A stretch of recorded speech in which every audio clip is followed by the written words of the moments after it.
Olá, meus irmãos, a paz do Senhor, tudo bem com vocês? Espero que sim. Eu sou o pastor Heraldo e nós estamos aqui para mais uma EBD em Foco.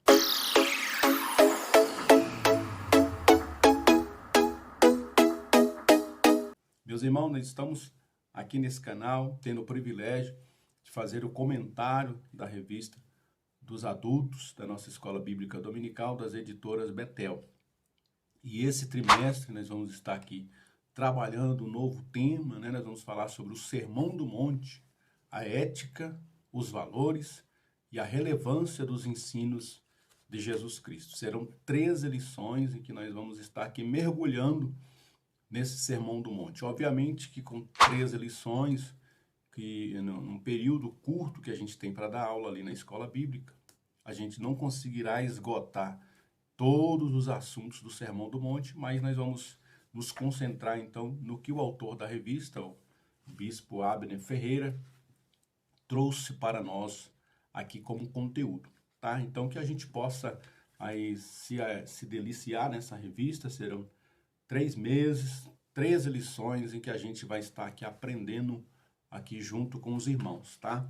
E eu quero deixar aqui como dica para você que precisa usar slide, que gosta de utilizar slide, a gente deixa aí a dica do site www.ebdpanorama.com. Também eu vou deixar aqui na descrição desse vídeo já o link desse site. Você clica ali e já entra dentro do site direto, tá? Nós vamos te ajudar aí facilitando o seu trabalho também. Se você também quiser levar essa lição impressa, às vezes o aluno não adquiriu a tempo, não teve revista para todo mundo, ou então uma pessoa que chegou, um visitante, é sempre bom a gente ter a revista, né? Mas muitas pessoas às vezes vão para a aula sem a revista, ficam ali um pouco dispersas. É sempre bom você ter aí uma cópia da revista. Então eu vou deixar aqui também no link, vou deixar esse link aqui na descrição desse vídeo, também é www.escoladominical.org. Vou deixar aqui também, é só clicar, lá vai aparecer toda a lição e você vai pegar ali, copiar e colar dentro do Word, fazer ali a seleção das partes principais que você levará para o seu aluno, e aí você imprime e leve para ele ali uma apostila para ele poder acompanhar as lições também, tá bom? É sempre bom a gente ter a revista na nossa mão. Por falar em revista, às vezes você fala, poxa, mas eu não tenho slide aqui, eu não tenho data show, eu não tenho como passar, não tenho uma televisão, não tenho como ter esses recursos. Então eu te indico que você se utilize dos recursos que a própria revista traz, tá? Se você for observar aí a nossa revista, ela é toda bem dividida, ela é bem detalhada, tem já essa fotografia inicial, já aqui já é uma dica de uma imagem que você pode usar, e inclusive essa imagem nós vamos usar nos nossos slides dessa aula. Aí você tem o textuário, a verdade aplicada, os objetivos da lição. Como que a gente pode usar isso? Por exemplo, o textuário ou a verdade aplicada, você pode escrever no quadro para destacar esse versículo, para destacar esse ponto. Você pode colocar os objetivos da lição, destacar eles numa cartolina. Você pode trazer aqui um motivo de oração. Então, gente, nós vamos fazer uma oração agora.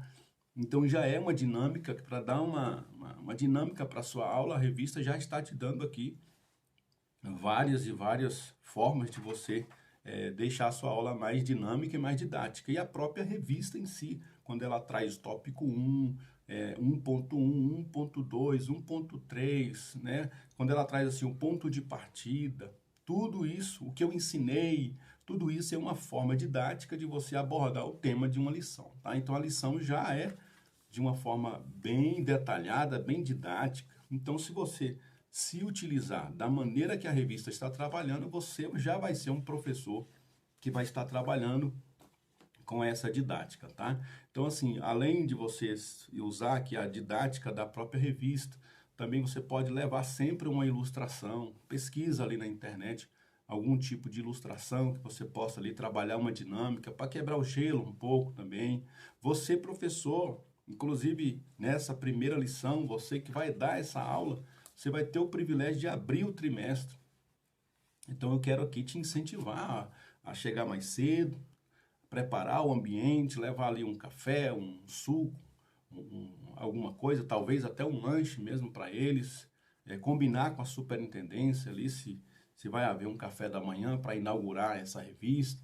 Enfim, que você possa, como professor, estimular os seus alunos que vão estar ali para que eles possam se empolgar com a escola bíblica dominical, porque nós estamos percebendo que nos dias maus em que nós vivemos, uma das mais prejudicadas acaba sendo a escola bíblica dominical, mas que nós, professores, possamos fazer aí o nosso melhor, tá? Uma dica que eu dou, bem interessante, que eu aprendi há muito tempo atrás, é que a gente deve fazer a leitura da revista, sempre você faça a leitura da revista toda, tá? Da primeira lição, você vai dar a primeira lição, então você leu a lição toda, de ponta a ponta, leu as referências, leu toda ela, fez só uma leitura rápida, e aí você guarda essa leitura no coração para que no decorrer da semana, conforme você for para o seu trabalho, para a sua escola, para as atividades do dia a dia, o Espírito de Deus vai ministrando ao seu coração aquela palavra e você vai estudando os tópicos e o Espírito Santo vai te colocando em lugares específicos e ali você vai tendo ilustrações da sua própria vida para levar ali para os seus alunos, tá? Não se esqueça também de orar pelos alunos, de incentivar a participação deles no culto. Avistou um aluno seu, uma pessoa que é um potencial aluno, cumprimente-o com a paz do Senhor, diga que a escola dominical está uma bênção, convide ele para vir para a escola bíblica, né? Se ofereça para dar uma carona se ele mora longe. Então, a gente precisa abrir o caminho para que as pessoas possam voltar a frequentar maciçamente a nossa escola bíblica, né? Então, você que é professor aí, deixa Deus te usar, tá bom? Deixa Deus trabalhar no seu coração e seja uma bênção para os nossos alunos. Então, meus queridos, nós estamos diante dessa lição. É desafiador trabalhar o Sermão do Monte, mas cremos nós que o Senhor vai nos dar sabedoria, Deus vai nos dar entendimento, e você aí do outro lado que tem o desafio de ministrar aí lições todos os domingos ou intercalando com outros professores, que você possa dar o seu melhor, tá bom? Porque isso é que conta no final das contas, é se a gente deu o nosso melhor.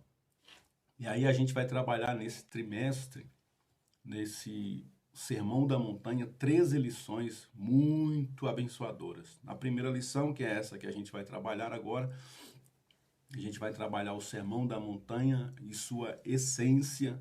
Depois a gente vai falar sobre a humildade, o alicerce da felicidade cristã, a mensagem das bem-aventuranças, o sal da terra e a luz do mundo, a justiça moral e ética do reino de Deus, os cuidados com a intenção do coração, a coerência entre a vida interior e a prática externa, o ensino de Jesus sobre a oração, o tesouro no céu, a candeia e a busca do reino, a solicitude da vida, a relevância do discernimento, o chamado para decisão e compromisso.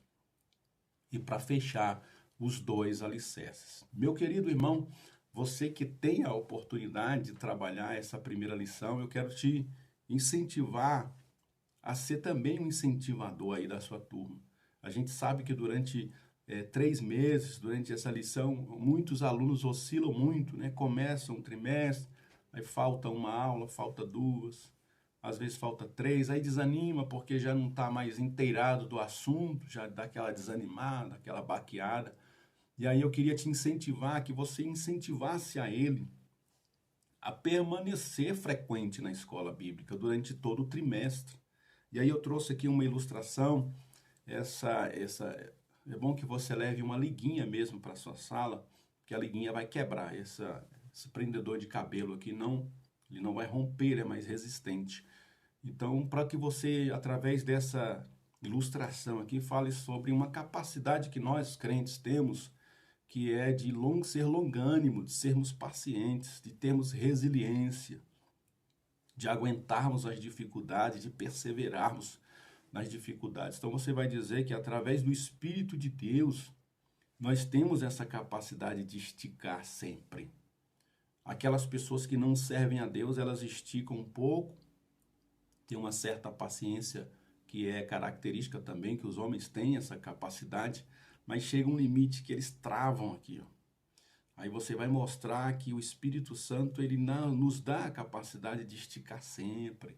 E a gente tem longanimidade, a gente vai tendo paciência, a gente vai suportando as dificuldades que um trimestre como esse apresenta. Às vezes é pandemia, às vezes é um professor que adoece, é uma pessoa que enfim, que teve problemas, que não pôde ir mais. Então a gente vai vendo que as dificuldades vão vindo, mas a gente tem essa capacidade de esticar, de ser paciente, de ser longânimo, de orar pelos alunos, sabe, de um orar pelo outro, e a gente vai ajudando uns aos outros. E eu queria te incentivar a que você, combinado aí com os demais professores dessa turma, incentivasse esses alunos a não faltarem esse trimestre.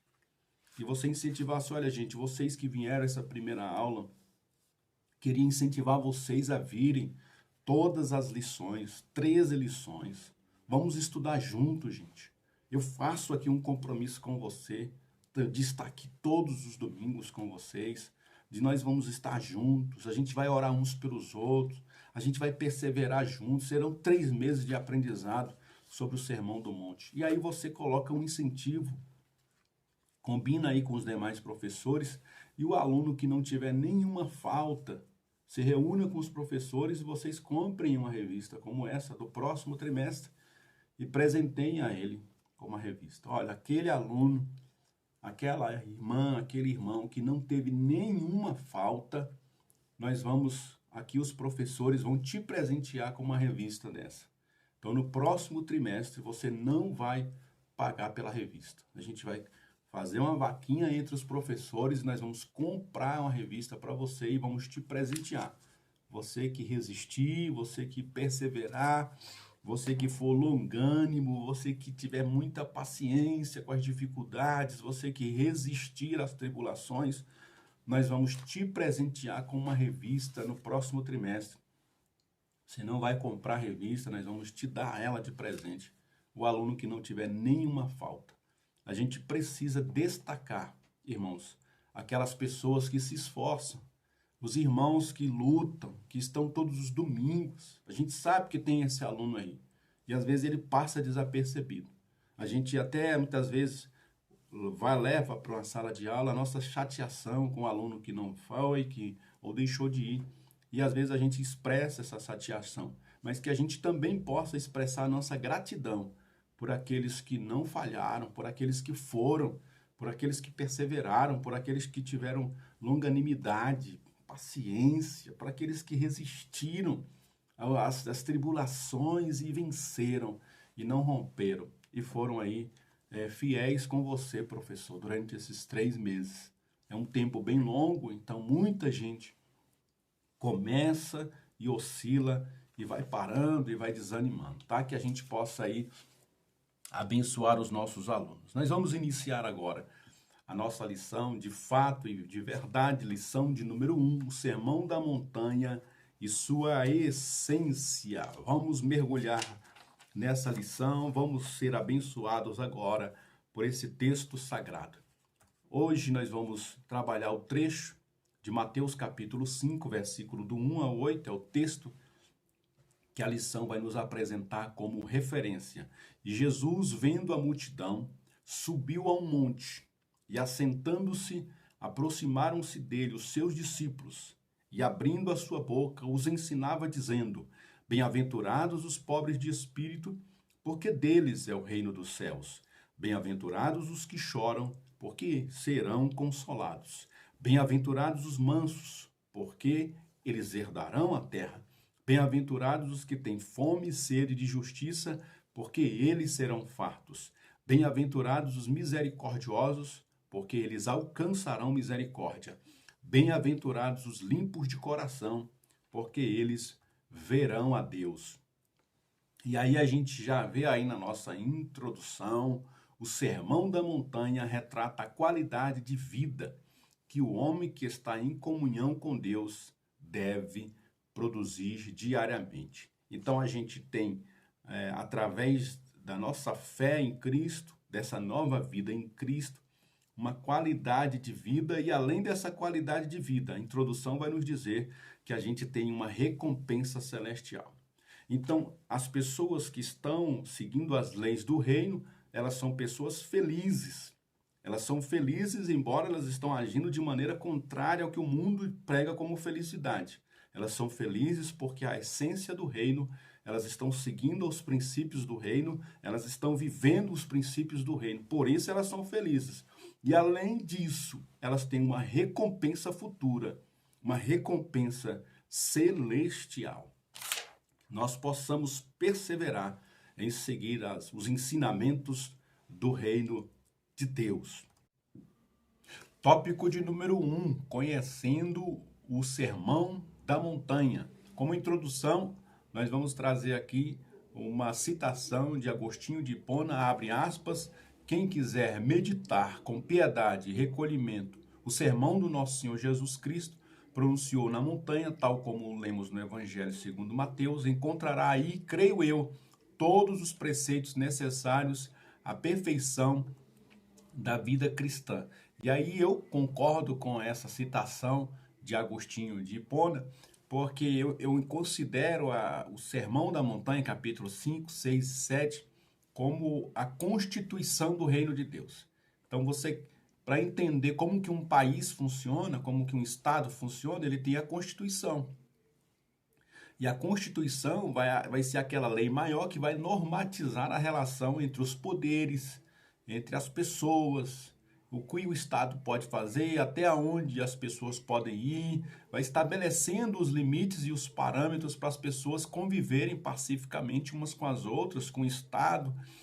E aí a Constituição do Reino, que são esses capítulos 5, 6 e 7, vai nos mostrar justamente como que a gente se relaciona com os inimigos, como que a gente relaciona-se com Deus, com o próximo, como que a gente faz para orar, para jejuar, para buscar a Deus. Tudo isso é normatizado aqui no Sermão da Montanha. Tópico 1.1, o caráter do sermão. Depois de anunciar seu ministério público, anunciando o reino de Deus, chamando ao arrependimento e realizando os primeiros milagres, Jesus estabelece quais são os valores do reino. Olha bem, as pessoas então elas vêm a Jesus, se arrependem dos seus pecados e começam a segui-lo. E a partir daí agora ele vai dizer quais são os parâmetros para aqueles que estão seguindo ele. Então o Sermão da Montanha ele serve para quem segue a Jesus, para quem já está inserido no reino. Aqueles que foram inseridos no reino, como que eles andam? E o andar daqueles que são do reino vão se chocar com as propostas que o mundo tem, com as ações que o mundo vai apresentar aí para nós. Continuando, o que Jesus apresenta aqui é a forma de viver de quem se diz cristão, ou seja, a pessoa se converteu, se arrependeu dos seus pecados e agora ela é cristã. E como que esse cristão agora, nas leis do reino de Deus, deve andar, deve se comportar, deve se comunicar, se relaciona com Deus, se relaciona com o próximo. Tá? Tópico de número 1.1, continuando o caráter do cristão, vemos Jesus esclarecendo e revelando diversos pontos das Escrituras para os quais os judeus não tinham atentado ou percebido.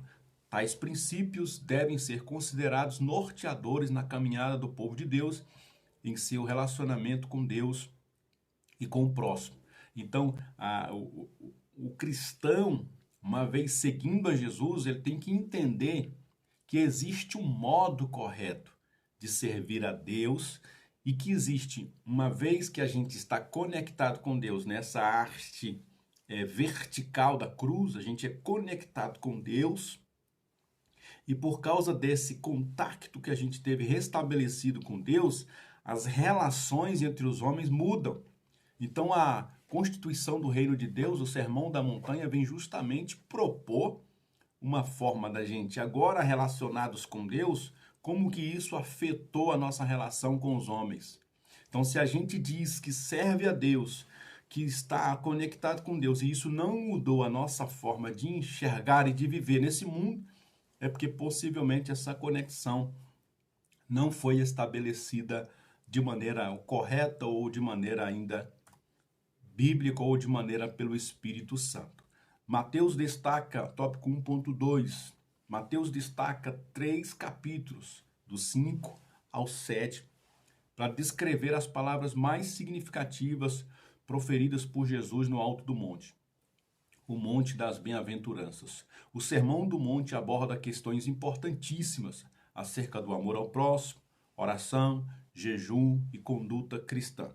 Então são 3 capítulos, vale a pena a gente se debruçar sobre esse texto, pegar aí versões, linguagem de hoje, a NVI, a Nova Almeida atualizada. Tem 2 versões que eu gosto muito de ler para fazer a comparação de texto, que é uma versão católica da CNBB e tem uma versão católica também, que é a Bíblia de Jerusalém, para a gente fazer a leitura.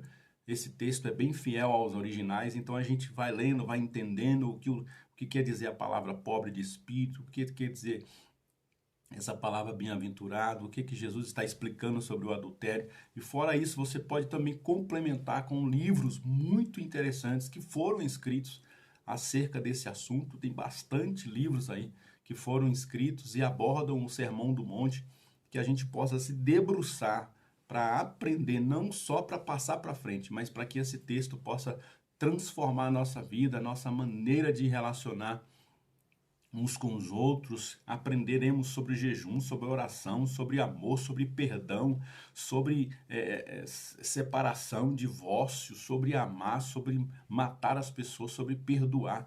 Tudo isso é abordado aqui no Sermão do Monte. Muito do que é abordado nas cartas e epístolas podemos encontrar nesses 3 capítulos, Mateus 5 a 7. O Sermão da Montanha é muito esclarecedor acerca da justiça de Deus e como ele deseja que os seus seguidores se comportem nesse mundo. Partindo agora para 1.3, o local do sermão. Então, interessante aqui nesse tópico de 1.3 é que esse local do sermão, quando um profeta iria levar uma mensagem, ou ele iria receber uma revelação de Deus, ou Deus ia se revelar a um homem de Deus, para mudar a história de uma nação, ou para iniciar um ciclo de revelação da vontade de Deus, a figura de um monte era muito peculiar. Então Jesus, quando ele sobe ao monte, reúne a multidão ao pé do monte, ele está usando ali uma mensagem também profética e dizendo para aquelas pessoas que ele, muito mais do que um profeta, que vai abrir a boca e vai levar uma palavra de Deus para eles, ele está dizendo que ele agora, o próprio Deus, encarnado, tabernaculado, está falando da essência do seu coração para o seu povo. Então, por isso o povo deveria atentar ali para o que estaria ouvindo. E além disso, que a própria revista traz aqui, que é uma questão de Jesus como um profeta, de Jesus como o próprio Deus falando aí aos homens, conforme a gente pode ver aí nesses slides, a gente também entende que estrategicamente, quando um orador ele queria falar a uma proporção muito grande de pessoas, existiam alguns lugares estratégicos. Então você se reunia ali ao pé de uma montanha e você se posicionava ali, você favorecia com que a voz daquela pessoa, aquela voz fosse emitida e ela pudesse alcançar ali uma multidão mais extensa, por causa da acústica do lugar, por causa do modo em que as pessoas estariam acomodadas ali naquele espaço físico.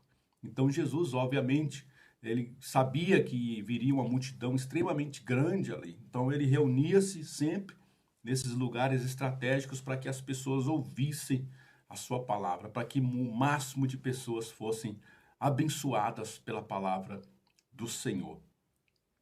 Nesse slide aí, olha o que confirma o que eu acabei de falar. Jesus não é apenas o profeta que seria levantado como Moisés, conforme está escrito em Deuteronômio 18, para guiar o seu povo para fora da escravidão, do pecado e da morte. Mas é o próprio Deus, sim, porque ele não recebe de ninguém as tábuas da lei. É ele quem vem pessoalmente e proclama a palavra com autoridade. Por isso Jesus tinha autoridade, porque essa palavra ele falava diretamente do seu coração. Então é o próprio Deus comunicando a lei, a interpretação da lei ao coração ali dos homens. Vamos agora para o tópico de número 2, o sermão em relação à vida prática. Como que esse sermão afeta a minha vida? Como que esse sermão afeta a minha relação com Deus? Como que esse sermão afeta a minha relação com os nossos irmãos? Está dizendo aqui, o Senhor Jesus denunciou a hipocrisia nas sinagogas e nas ruas. Assim, o Sermão do Monte é um chamado à justiça e uma rejeição à prática farisaica da lei. Porque os fariseus, exteriormente, eles eram perfeitos. Eles lavavam a mão para comer. Eles deixavam o rosto transfigurado para poder mostrarem que jejuavam. Então, quem olhava para eles, olhava uma pessoa extremamente piedosa, extremamente boa. Mas Jesus, como ele tinha a condição de enxergar o coração do homem, o que ele enxergava por dentro?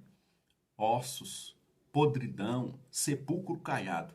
Por isso ele vai dizer que os fariseus, exteriormente, eles estavam bacana, mas interiormente eles estavam reprovados por Deus.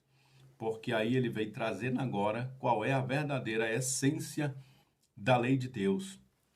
2.1, a conduta dos cidadãos do reino dos céus. As bem-aventuranças descritas no Sermão da Montanha não são uma série de regulamentos que alguém deve obedecer para se tornar cristão. As bem-aventuranças são a descrição de como um seguidor de Cristo deve viver. Então, a pessoa já se converteu, ela se arrependeu dos seus pecados. O Espírito Santo já trabalhou nela no sentido de convencê-la do pecado, justiça e juízo. Ela se arrepende dos seus pecados e está agora com Cristo. E agora, daqui para frente, como que essa pessoa se relaciona com o outro? Como que essa pessoa vive? Porque o ladrão da cruz, se nós fôssemos como aquele ladrão da cruz que se arrepende e pede perdão a Jesus, e Jesus disse, olha, hoje e mesmo tu estarás comigo no paraíso. Ok. Esse sermão da montanha, para nós, com certeza, ele não teria nenhuma serventia. Mas como o ladrão da cruz morre, vai para o céu, e lá ele vai estar diretamente no reino de Deus. Mas nós aqui ainda, enquanto estivermos aguardando novos céus, nova terra, enquanto nós estivermos aguardando o arrebatamento da igreja, enquanto nós estivermos aqui como igreja, existe uma forma de servir a Deus, gente. Existe um modo de agradar a Deus. Existe uma conduta para o cristão. O cristão, ele se comporta de maneira oposta ao que o mundo prega. Continuando aqui justamente sobre isso, esse outro slide traz justamente essa expressão. O arrependimento traz mudança de conduta de vida. Jesus ensinou as qualidades fundamentais do caráter cristão. O cristão deve ser diferente não apenas do mundo, mas também do sistema religioso. Olhe para cá. E eu quero falar de uma pauta que está bem aí nas redes sociais. Uma cantora cristã, gosto muito dela, das suas canções, se posicionou manifestando-se contrária a ela aí como cristã que prega a Bíblia e canta a Bíblia aí para um casamento de pessoas do mesmo sexo. E aí, obviamente, ela está andando na contramão do mundo. O que ela fez é isso mesmo. O cristão tem que se posicionar. Só que o problema não foi só o mundo vir contra ela. O problema não foi só as pessoas que não conhecem a Deus virem contra ela. O problema é que uma boa parte dos cristãos também criticaram a ação da nossa irmã. E aí nós devemos entender, irmãos, se a gente está de fato vivendo as normativas, a constituição do reino de Deus, a gente vai andar na contramão do mundo. E possivelmente, nós seremos apedrejados. Quando a gente se posiciona, a gente vai andando na contramão, obviamente você vai receber resistência do mundo. E isso muitas das vezes, para nós que fazemos isso, nos posicionamos e somos apedrejados no começo, isso é preocupante. Mas conforme a gente vai sendo instruído pelo Espírito Santo, isso é maravilhoso. Agora, o que entristece muitas das vezes é o próprio sistema cristão, o próprio sistema religioso se levantar contra a conduta da nossa irmã. Misericórdia, meus irmãos, que nós possamos andar na contramão desse mundo. A nossa vida tem que ser mudada.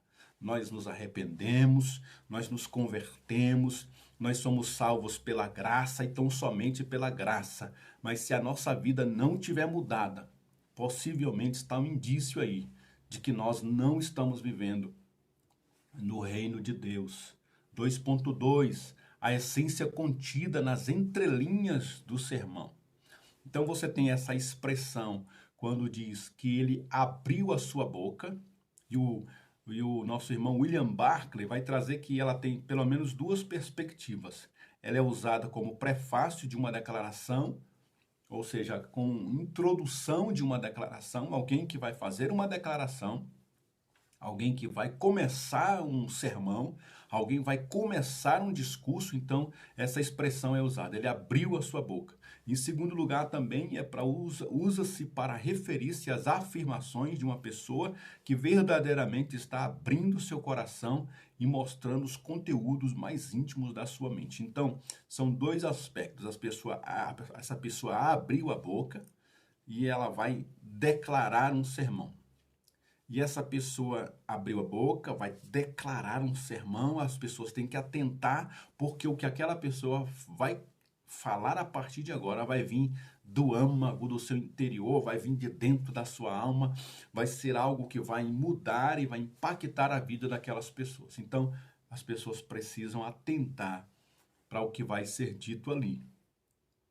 Continuando nessa mesma essência desse versículo do 1 ao 2, ele abre a sua boca e ele ensinava aquelas pessoas. Ou seja, Jesus, ele ensinava em essência.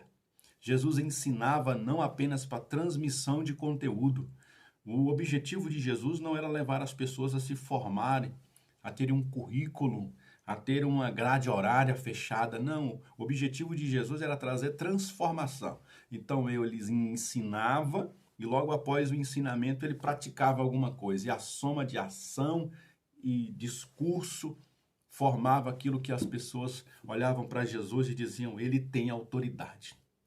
Porque ele fala o que vive, ele prega o que vive, e ele fala com uma essência, com uma virtude que a gente nunca ouviu em nenhum fariseu, em nenhum saduceu, em nenhum outro orador, porque ele vem da essência da sua própria alma. A sua própria alma está gotejando as doutrinas que vêm do próprio Deus. Tópico de 2.3, combate à falsa moralidade. Em Mateus 5, 17 a 20, Cristo se revela como cumpridor da lei. Jesus passa a alertar quanto a uma abrangência maior e mais profunda da lei do que a interpretação tradicional segundo os fariseus. Porque os fariseus, eles eram aqueles que detinham, durante um bom tempo, eles começaram a fazer a interpretação da lei. E além da interpretação da lei, eles foram criando outros regulamentos, principalmente regulamentos negativos. Não pode comer sem lavar a mão. Não pode isso sem fazer aquilo outro. Não pode isso, não pode aquilo. Então eles foram criando regulamentos, normativas, e com a junção delas todas foi criado um sistema de 613 mandamentos. E aí Jesus vai começar a confrontar eles agora. Próximo slide vai dizer sobre isso. Jesus apresenta, por exemplo, um enfoque que até então não era considerado em relação ao homicídio, adultério, divórcio, juramento, vingança e ao amor. Então Jesus vai dizer assim, o que vocês aprenderam com a interpretação dos fariseus? É a mesma coisa. Eu consigo imaginar um estudante de direito sempre tem que andar com aquele vade-mecum, né? Aquele livro grosso, que é a interpretação dos juristas do momento. Então você tem ali o capítulo tal da lei tal, você tem ali a normativa, você tem o preâmbulo, você tem todas as leis ali, e você tem a interpretação, tem um comentário, o que isso quer dizer, o que quer dizer esta palavra. Então os fariseus faziam justamente isso, eles tinham um vade-mecum, eles tinham um código de interpretação da lei. Você queria saber o que a lei está dizendo, o que a lei está se referindo, você tinha que consultar os fariseus, porque eles eram os doutores da lei, aqueles que davam a verdadeira interpretação da lei. Eles haviam, como crianças, decorado a lei, e agora, como adultos, continuaram estudando, então eles eram doutores na interpretação da lei. Então Jesus vai dizer assim, o que os fariseus falam em relação ao homicídio? Ah, então o homicídio é aquele que mata. Vai lá e mata propriamente dito. Porém, eu vos digo uma coisa: se você no seu coração odiar uma pessoa, você já é homicida. E aí essa normativa de Jesus vai contra justamente os fariseus. Por quê? Eles tinham rituais que mandavam lavar inclusive a mão para comer. Então, quem não lavar a mão para comer é considerado impuro. Aí Jesus está dizendo assim, olha o tanto que eles são hipócritas. Eles lavam a mão para comer para não serem impuros. Mas no coração deles, eles odeiam os romanos, eles odeiam os saduceus, eles odeiam uns aos outros, eles odeiam os gentios, eles não se relacionam com as outras pessoas, ou seja, eles no seu coração, eles guardam ódio contra Roma, ódio contra os não-judeus, mas para comer dizem que é importante lavar a mão.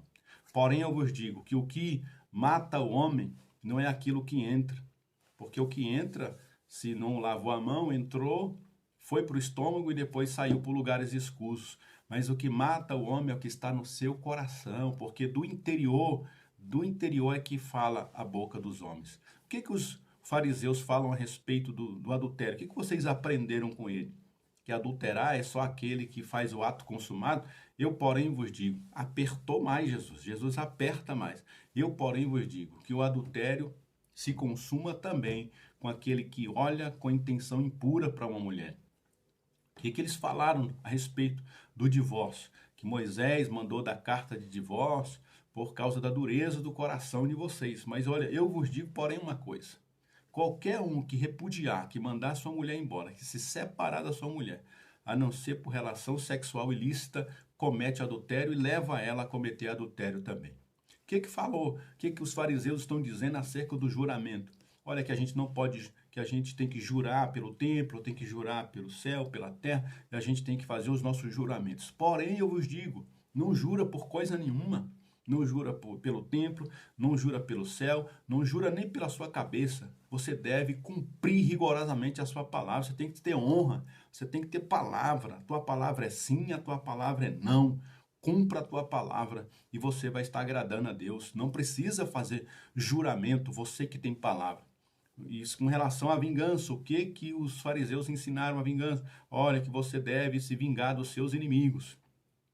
Se a pessoa te bate, você vai lá e bate nela. Se a pessoa te mata, você mata ela. Opa, então eu vou trazer a essência disso daqui. Quando alguém te ferir uma face, oferece a ele. Quando a gente oferece a face para uma outra pessoa, a gente está dizendo, eu abro mão do meu direito de revidar. Então a demanda acaba por aqui.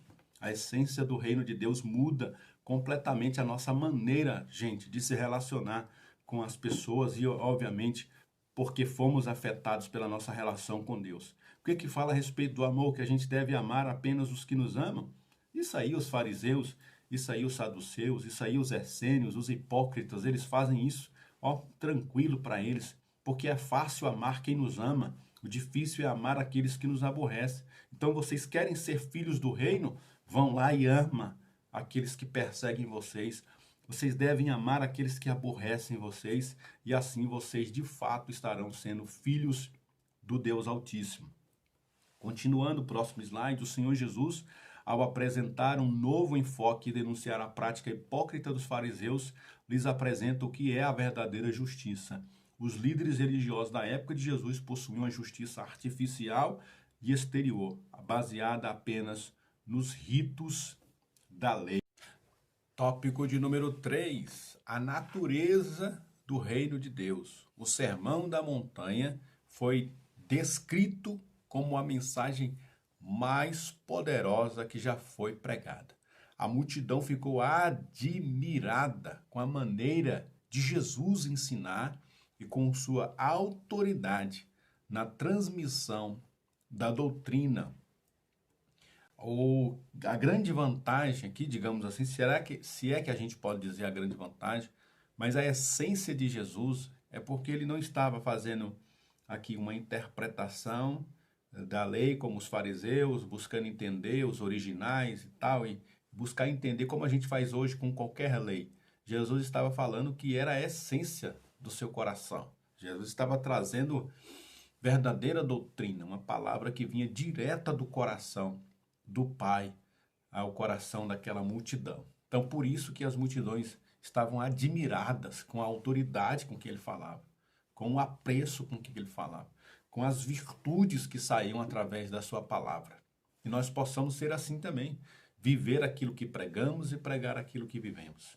E as pessoas vão se admirar, não por causa das nossas palavras, mas porque elas veem convicção na gente, no que a gente fala, no que a gente vive, e que aquilo, se aquilo transformou a vida da gente, pode transformar a vida delas também, tá bom? Que a gente possa transmitir a palavra com verdade, assim como o Senhor Jesus. 3.1, um novo sistema de valores.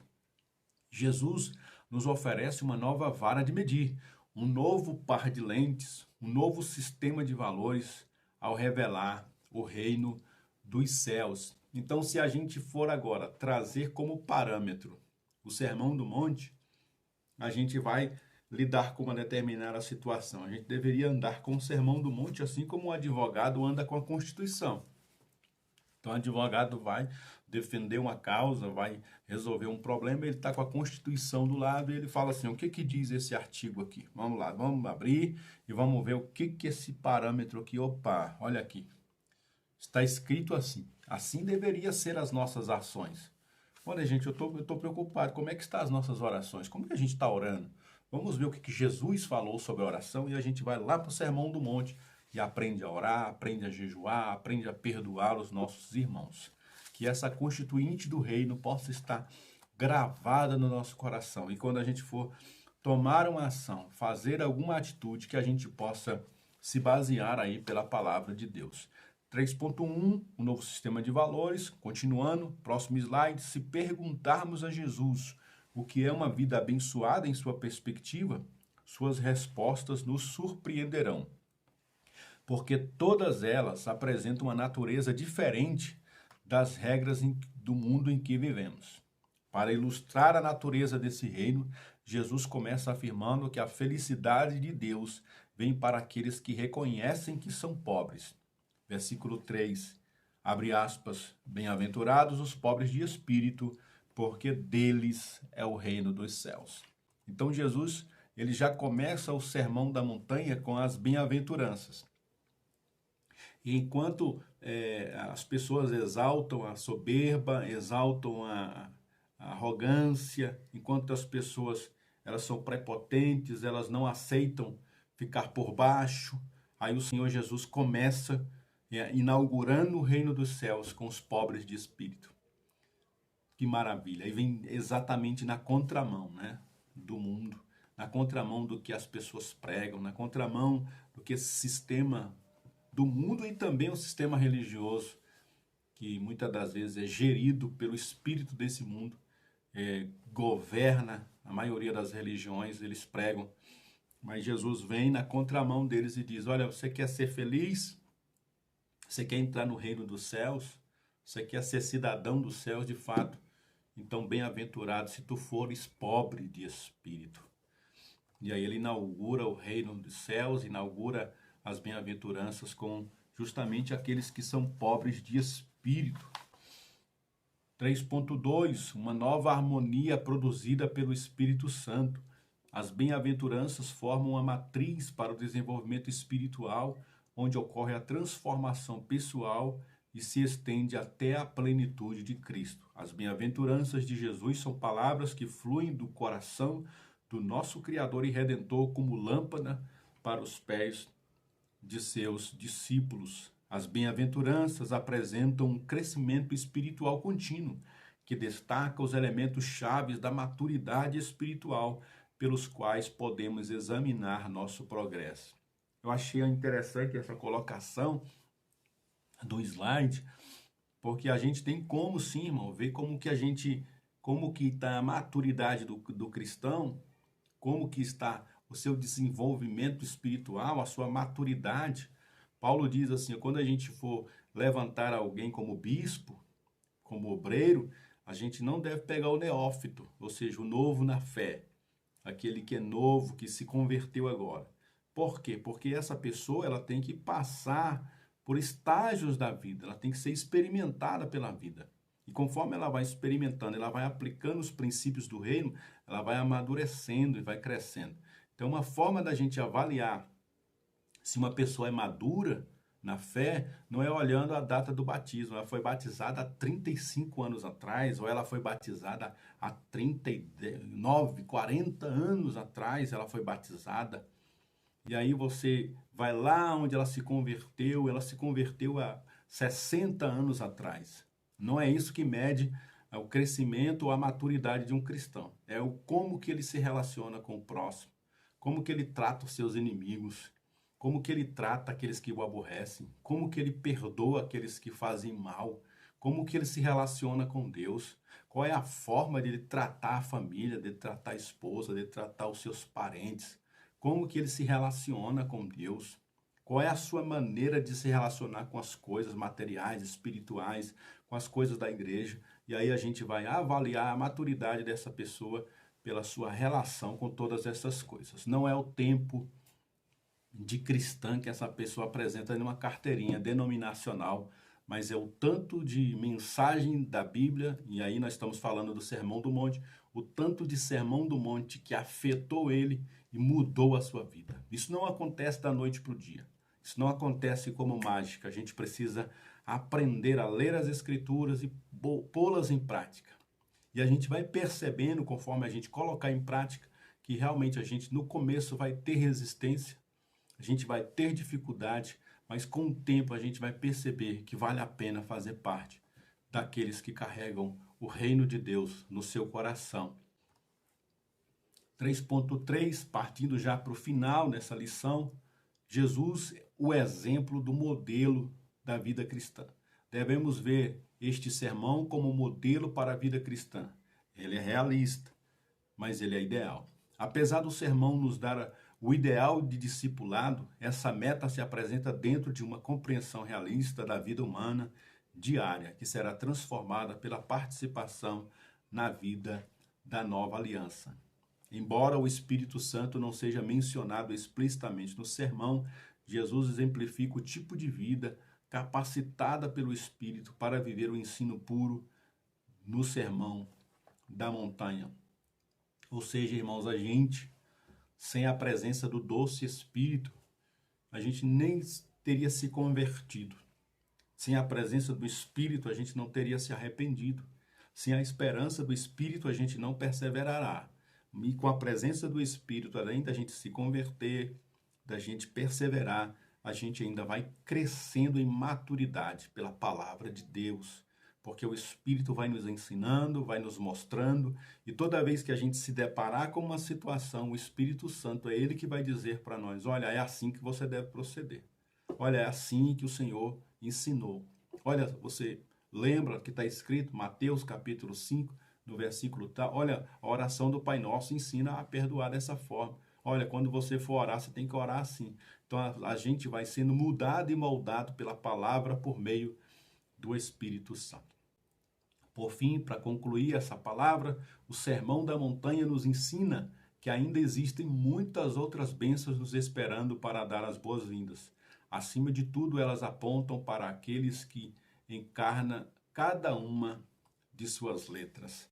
Meus irmãos, eu quero agradecer aqui esta palavra. Nosso intuito nesse canal é trazer um resumo para você dessa lição. Nosso propósito aqui é resumir a lição, trazer algumas dicas para você melhorar aí a sua aula, para você acrescentar aí naquilo que você vai estudar, naquilo que você vai ler, tá bom? Que você possa gastar um tempo com a lição.